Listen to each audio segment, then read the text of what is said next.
Welcome to Magnet Gaming, and today we're going to be taking a look at a game that's taken a bit of time for me to actually come to terms with and really assess the game for what it is instead of expecting it to be a sequel to, as this series would make you think it would be, and that is Quake Champions.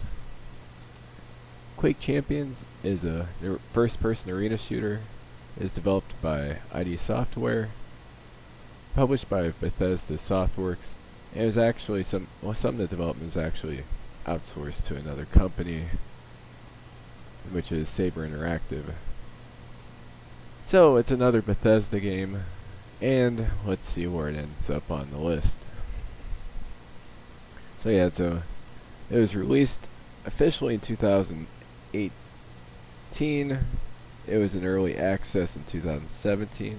And it went free to play shortly after. It's currently in free to play. So what is it? It takes the concept of, to simplify it, it takes the concept of Quake and adds a bunch of special abilities on there. You have basically Quake, except you get to pick characters with different abilities. And there's a lot of different characters you can unlock with time. And you can buy a full package, I believe, at least used to, where you could get all the characters at once. You even have like team combat things where it'll be duels, but you have to select a few champions, as maybe, I think it's 3 versus 3. With that, you pick 3 champions, the other person picks 3 champions, and you keep dueling. When one of your champions dies, the next one goes in the map. So in the quick play mode, you have free-for-all, team deathmatch, slipgate, and TDM versus bots. Arcade modes include Instagib, the Holy Trinity, Sacrifice, Hot Rock as Mystery Champion, Swinger Party, and Lead the Way. You also have Duel and 2v2 team deathmatch, and Capture the Flag. At the time that I played this, it was not working, which is a shame because Capture the Flag, it's actually my favorite mode to play, especially if it's in a well-constructed map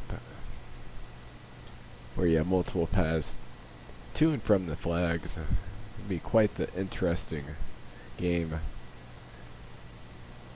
Well, both having a team that's willing to play together and be strategic, and a map with multiple paths to and from the flags. You can actually deploy your team in such a way where you end up defending the flag a certain way, and then you have a couple of your quicker people go out and capture the flag. That's enough of that. So with this game, as far as the graphics and sound, they're definitely a bump up from Quake 3 Arena, and a bump up from Quake 4 as well. They actually look quite nice in the highest settings. Even on the lowest settings, which is what I'm showing here, they are quite nice. It actually runs quite smoothly too, assuming you have the hardware to run it, which I have a graphics card that's a couple generations old, and an i7 with 32 gigs of RAM. Graphics card's definitely the bottleneck, and it performed fine until I tried to record, and then it went down in frame rate pretty quickly. So you have all the things you have for a modern shooter. You have the ranked modes, you have progression, etc. So yeah, with the game, so the sound and graphics, there's not an issue there at all. It not only does everything look nice, it actually fits the Quake theme quite well. So what else is there? There's not much of a story. This is multiplayer only, and once they have all the modes working properly, it is sufficient number and variety of gameplay modes for an arena shooter. So if you're doing the free-to-play route, you'll get the Ranger for free. Otherwise, you can purchase the Champions pack for an unlimited period of time, or you can spend in-game currency and rent champions for a time period. And you can also get starter packs which lets you buy stuff incrementally.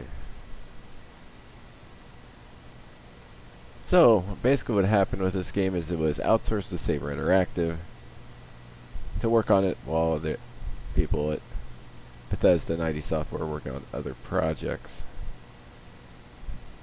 In early access there are 16 characters that include VJ Blazkowicz from Wolfenstein. And you also had the Ranger, you had Strogg, quite a variety of people. As far as guns, you have machine gun, shotgun, nail gun, heavy machine gun, super shotgun, super nail gun, tri-bolt, rocket launcher, lightning gun, and rail gun. And there's also weapon skins you can use as well. So it nails all of the, definitely nails all of the guns that you need. And they are quite balanced.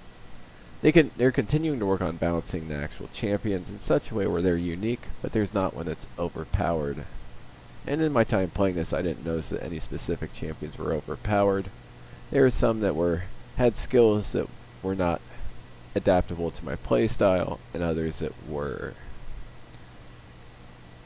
As far as the matchmaking service, you do have to go through the Steam matchmaking service, use the client for that. You can't start your private server, which is for being a Quake game and not be able to do a private server to easily create mods and easily create custom maps definitely hurts the game.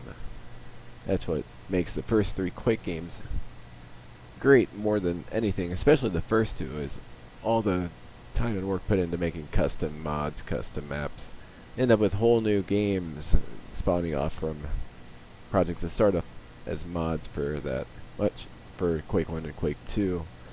Much like with Unreal Tournament, you had lots of mods as well. And it really gave you a variety of different ways to play the game, which helped replayability. And in this game, you're lacking that. So the game was actually quite fun. It played well.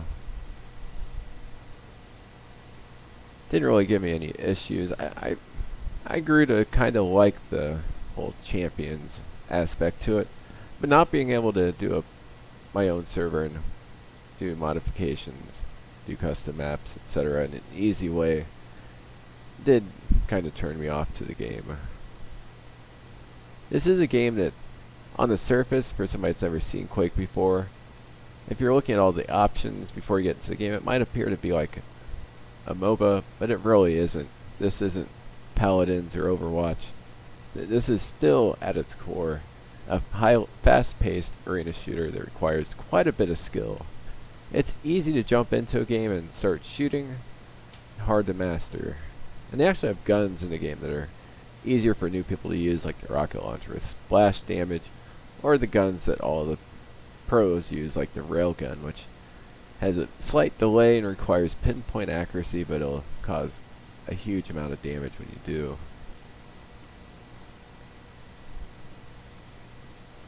So, what else about the game?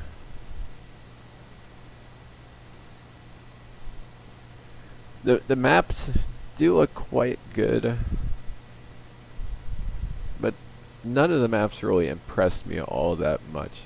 Graphically they look great, but the layouts, a lot of them were made me feel too claustrophobic.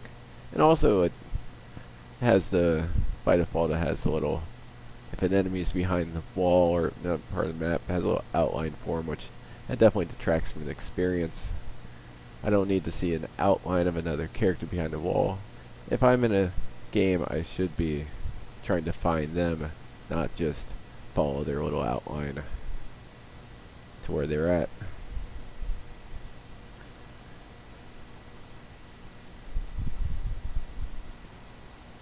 So the game is pretty divisive amongst the purist crowd for Quake, and I don't see why they don't just include a mode where it's, just make it Rangers only,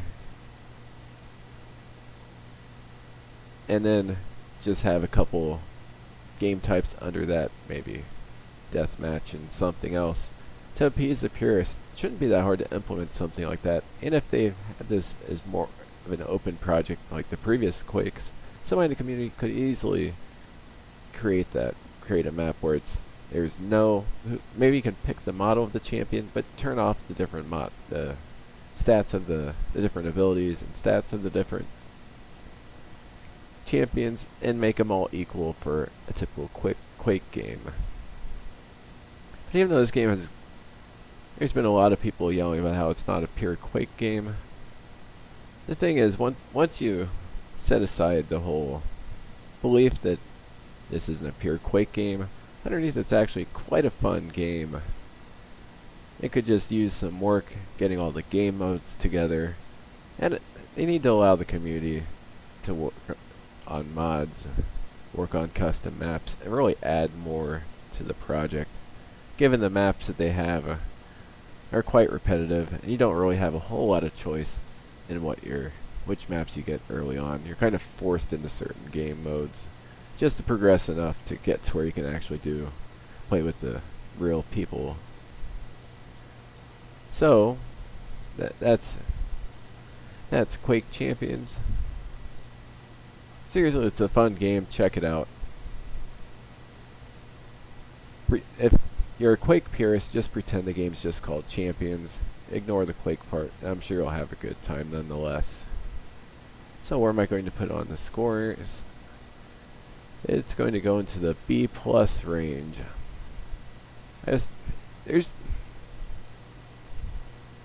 right there, you see a little outline of the person. Like, why is that on a game that's supposed to be this skill based? Or I get it's more a thing of modern games, but come on.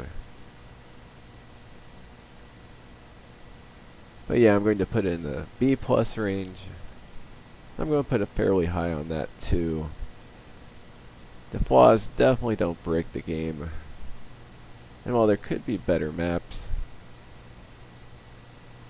the maps that are given are nonetheless good maps. They're just not as impressive as some of the previous series. So, yep, that is Quake Champions. So if you want to get involved in that game, just go on Steam. Like I said, it is free to play, and I will look up the price of the different packs.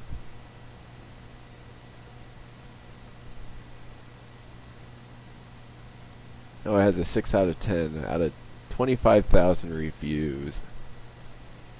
And like many games, I get it's not Quake. It does feel a little bit cheap at times, like it's trying to just milk you out of money for using the Quake name, but really it is a fun game nonetheless. Alright, here it is by Platinum, 5,000 Platinum, which is the currency for $40. Champions pack. Looks like they don't have the Champions pack on here anymore. And it's still labeled as early access, despite it being used for esports and whatnot. But yeah. So that would be a problem. So yeah, it's going in the B+ range. And where I'm going to put it on there is, I am going to put it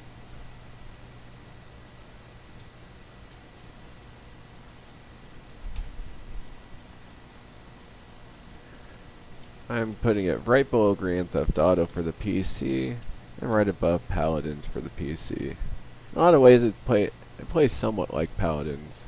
Paladins is more farther along on the MOBA spectrum. This one's kind of in between Paladins and Quake. Hopefully you enjoyed the review. Please like, subscribe, and have a great day.